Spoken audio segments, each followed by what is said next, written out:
Welcome back, Shalloners. Today I want to do a special video based on some pop culture news that is breaking right now, and I actually feel like we have a lot to learn from it that we can take into our own love lives and apply. So basically, the chick from The Bachelor, Iaconetti, is engaged to the guy from The Bachelorette, Jared Haibon. Okay, now why is this noteworthy? Like, we kind of see these Bachelor people like pair off, like they're part of like the Bachelor universe, and then they like only find love with each other, and then they become like Instagram influencers. Kill me, even though I want to. But I don't like sell fit tea and everything. So, okay, but this is significant because their relationship was not a normal relationship. They met on Bachelor in Paradise, and Ashley had this like instant and obsessive love for him, and she was not shy about telling him, and literally everyone else, not to mention everyone in America, wouldn't shut up about it. Jared, on the other hand, to me is, how do I put this gently, the embodiment of a dickless beta male. I just don't even know what he looks like naked. I feel like it just might be like that plastic mound like on a Ken doll, like where everything's supposed to be. Like, he seems like a nice dude, but he just seems so beta. Like, you have to like do everything in the relationship, and what that guy is, you know what his big draw is? That jawline. Like, he's got a jaw that could cut glass, and Lord, apparently that's all girls need. Well, it's all Ashley needed. Before I get a little further into this, I just want to remind you guys that if you have a love question of your own, want to comment, chit chat about love, family, friends, health, sex, blowjobs, whatever, find me on the Instant Go app. My username is ShallonXO, and click chat, and I get back to you in 24 hours, and it's great. We can have a little like private convo. Okay, back to Ashley and Jared. So she was like, I'm obsessed with you. And she's the girl who cried all the time. She was the virgin who cried all the time. She's kind of like Kim Kardashian. Yeah.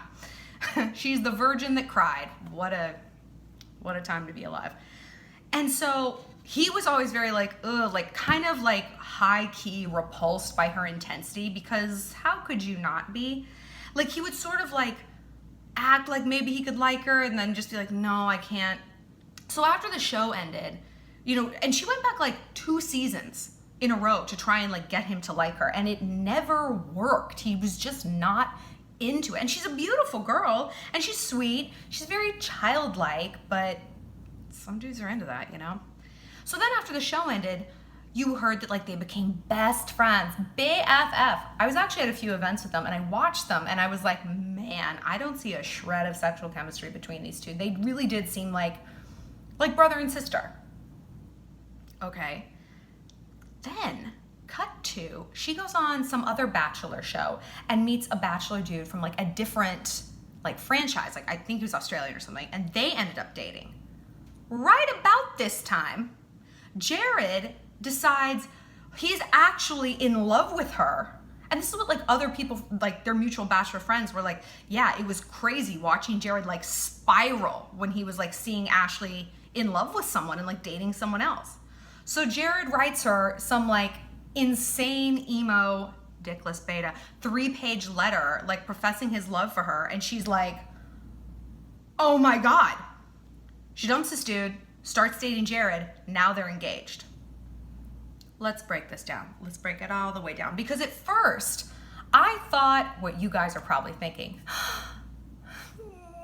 that means there's hope for me and the guy who has friend-zoned me for years and doesn't love me back the way I want him to. Okay, maybe there is. I want to believe that too about things in my own life. I do. We all do. We all have the Jared who's like, why don't you like me? But they don't not like you enough to cut you out of their life. No, yeah. They keep you around, basking in the glow of your love for them, like a lizard on a hot, flat rock, just like, taking it in. But they don't really give anything back to you. Friendship? Honey, I have friends. I have friends I don't want to sleep with. I have friends I don't cry myself to sleep over at night. I have friends who I don't like plan a wedding to. Friendships are neutral. That's not what Jared and Ashley had. And if you have a guy like Jared, guarantee that's not what you have either. It's okay to like somebody, but you have to be honest about how you're feeling. You can't change what you don't acknowledge. So, okay, let's say on one hand, love wins, these two are meant to be, we're all meant to be with the fuckboys who wasted 3 years of our lives. Then I got to thinking, is this this really a win? Because, yeah, she's got a ring on her finger. Yeah, she's probably insane giddy that, oh my God, she's marrying not just this man, this myth, this guy she has elevated to the point of mythology. He isn't even a human anymore. He's like Jared, the way we have a guy who's like, rah. I talk a lot about myths, actually, and I talk specifically about something called the cocktail party moment. When I'm dating a guy, and it's when it's pretty early on, and I know you guys do it too, get caught up in what I call the cocktail party moment, where maybe we're on IRL date 2. In my mind, we are on date 597, and we are at a cocktail party, and we are on each other's arm, swirling a glass of champagne. I'm in a gown. I'm always in a gown, always. And people are like, how did you two meet? And I'm like, wow, it was just so funny. We were both on a yacht. I actually did meet my current boyfriend on a yacht, but that's neither here nor there. And it's when I have that fantasy that is encapsulating the myth of our relationship, you know? We met on a yacht and we took one look at each other. We just knew it was love, and then I moved into his penthouse. I haven't done that with my boyfriend, don't worry. I'm an independent woman. So when you think about your cocktail party moment with the guy that you like, what does it sound like? Because Ashley and Jared's sounds shitty. Well, I threw myself at him. He didn't want anything to do with me sexually for like 3 years until I was finally happy with someone else. And then he decided he wanted me. That's not a story I want to tell. That's not even a story I want to hear. But that's the truth. There's also something else here. I've talked in other videos about being a guy's pair of shoes. That means we as women cannot let ourselves be a thing that a guy takes off the shelf to play with when he wants it, puts it back when he doesn't, and gets real territorial. For some reason, we as girls are meant to think that like a guy who's territorial, like, oh, that's wonderful, it's so flattering. And it can be. But in this case, Jared's anger over Ashley moving on was not love, it was possession. She is his pair of shoes. And I say pair of shoes because like I got a closet full of shoes. I don't want to wear them all the time. There's some I haven't worn in a year. But I don't want someone else wearing them because they belong to me. And that's the attitude you're supposed to have towards possessions, towards things, not towards people. That's an unhealthy attitude. I know most of you guys have probably had a friend who's like that. She doesn't want you seeing anyone else, hanging out with anyone else. Where have you been? Oh, you've got a boyfriend? Yeah, you're a bitch. That's not friendship. Those relationships are neutral. They have a different dynamic. That's possessiveness, and it's not flattering, and it's not cute, and it's not something like we should glorify as like some warped version of love. I refuse to believe that that is what love looks like. That's not even, like I said, what friendship should look like.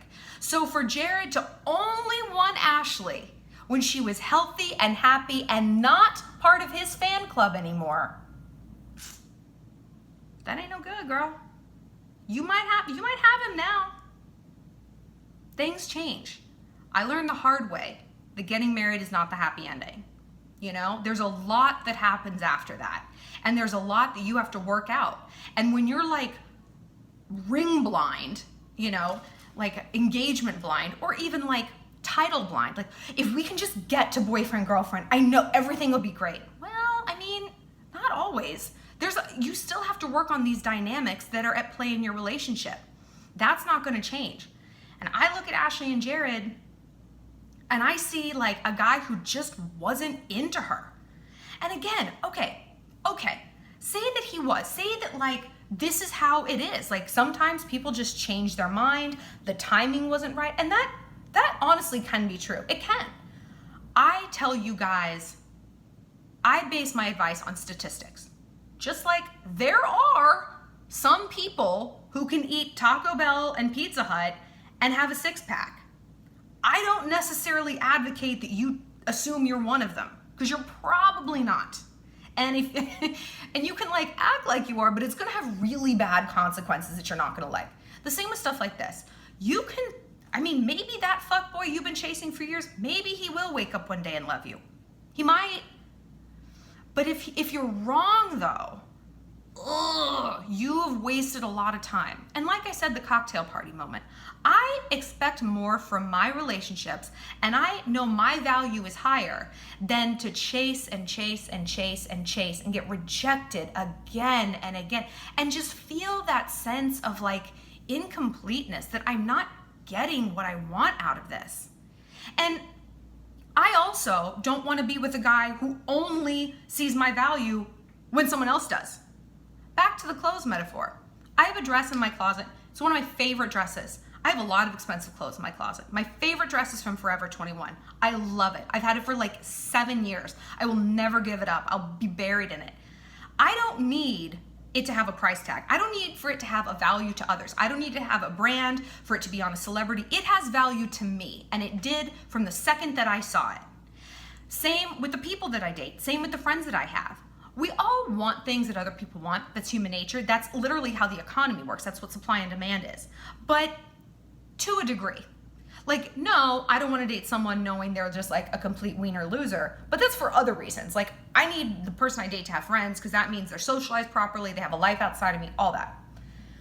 I don't need to date a guy and want him only when someone else wants him, to that extreme of a degree. That's a pair of shoes that's off the shelf.